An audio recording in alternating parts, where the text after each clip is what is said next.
प्रभु ये क्या हो गया? हो गया सरसों के तेल का खेल। ये तो बहुत बड़ा झमेला हो गया। अमेरिका यूरोप में सरसों के तेल पे बैन लगा दिया है, जिससे सरसों के हिस्से में आई है बदनामी और भारतीय सरसों के किसानों के हिस्से में आई है परेशानी। आइए जानते हैं तेल के खेल की पूरी कहानी। मैं रघु त्यागी, स्वागत है आपका। अमेरिका और यूरोप के कुछ देशों में सरसों के तेल के खाने के प्रयोग पे बीते कुछ सालों में बैन लगाया गया है।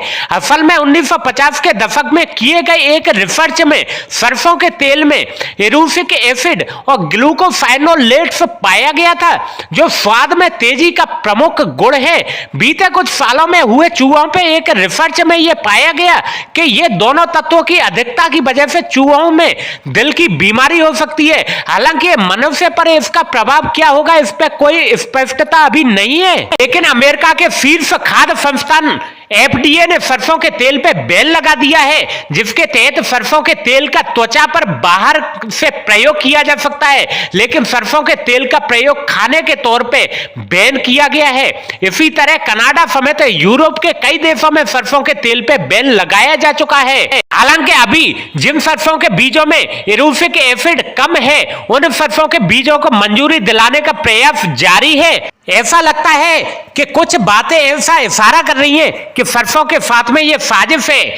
FDA की तरफ से सरसों के तेल पे बैन का फैसला कई तरह के सवाल खड़ा करती है, जिसमें कुछ बातें सरसों के साथ किसी साजिश का खुलासा कर रही हैं, जैसे कि असल में अमेरिका समेत यूरोप के देशों में सरसों के तेल का प्रयोग कुकिंग के लिए किया ही नहीं जाता, जबकि अमेरिका समेत यूरोपियन देश यूनियन के देशों में मुख्य फसल सरसों है भी नहीं, और ना ही ये देश किसी देश से सरसों इंपोर्ट करते हैं। मतलब साफ है कि अमेरिका और यूरोप के देशों और उनके निवासियों का सरसों के तेल से कोई लेना देना नहीं है।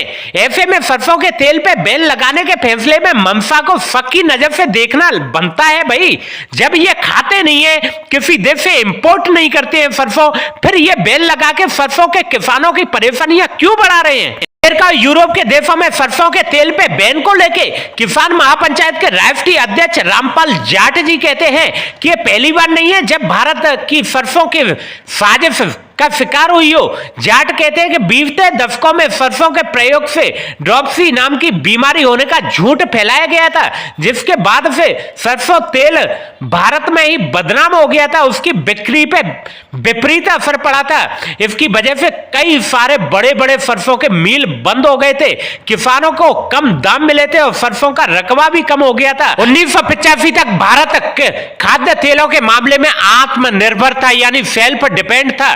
जाट आगे कहते हैं कि अमेरिका में सोयाबीन की खेती सबसे ज्यादा होती है और दुनिया भर में सोयाबीन के तेल की खपत को बढ़ाने के लिए, उसकी नीतियां बनाने के लिए अमेरिका आगे रही है। अमेरिका की नीतियां अपने उत्पादन के खपत को बढ़ाने के आधार पर इंडिया को दबाया जाता है, धमकाया जाता है, तो इंडिया के सरसों के तेल की बदनामी करके इंडिया में सरसों के किसानों को मारा जाता है, उनके सरसों का भाव को कम कर दिया जाता है, अपने पाम ऑयल को मार्केट में ज्यादा रेटों में बेचा जाता है। सरसों अनुसंधान निदेशालय के डायरेक्टर डॉक्टर पीके राय इस विषय पे कहते हैं कि सरसों तेल का प्रयोग भारत में प्राचीन समय से हो रहा है। उत्तर भारत से लेकर पूर्वोत्तर तक सरसों तेल का प्रयोग बड़ी मात्रा में करते हैं।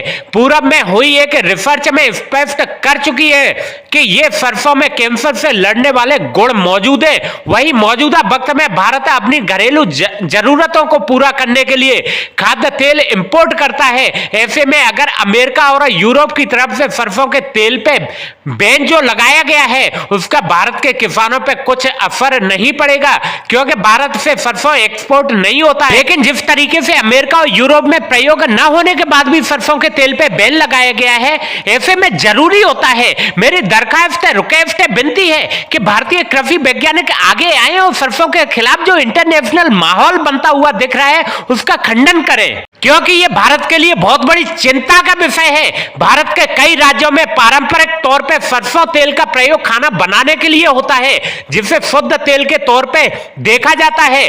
कोरोना काल के बाद में सरसों के तेल ने एक बार दोबारा से अपना भरोसा जीता था, लेकिन ग्लोबल होती दुनिया में जिस तरीके से भारतीय आमजन के बीच में अमेरिकी स्टैंडर्ड को स्वीकारा जाता है, अमेरिकी स्टैंडर्ड को अपनाया जा रहा है। अमेरिका की मुख्य तिलहनी फसल सोयाबीन ने अपनी अपनी पेट बनाई है, उससे इस बात को नकारा नहीं जा सकता कि अमेरिका और दूसरे यूरोपीय देशों में लगाया गया सरसों पे तेल का बैन आने वाले दिनों में हम आम भारतीय किसानों के मन में कई तरह के शक और संशय पैदा कर देगा, सवाल को जन्म दे देगा। ऐसे में जरूरी है कि इस पे स्पष्टता के लिए कोशिश की जाए, नहीं तो किसानों के लिए सबसे बड़ा दुर्भाग्य की बात होगी। तो आज भारत के सरसों के किसानों के साथ में अपनी सरकार को, अपने लोगों को खड़ा होने की जरूरत है। अपनी सरसों की फसल के, अपने सरसों के तेल को अच्छा मजबूती के तौर पे साबित करने की जरूरत है। तो किसान भाई, अगर आप मेरी बात से सहमत हो, संतुष्ट हो, तो इस वीडियो को लाइक कर दो, शेयर कर दो अपने दोस्तों तक, देश दुनिया तक इसको फैला दो, जिससे कि आपकी फसल पे कोई भी आपत्ति आंच नहीं आ पाए और आपकी फसल का भरपूर मूल्य समर्थन आपको मिलता रहे।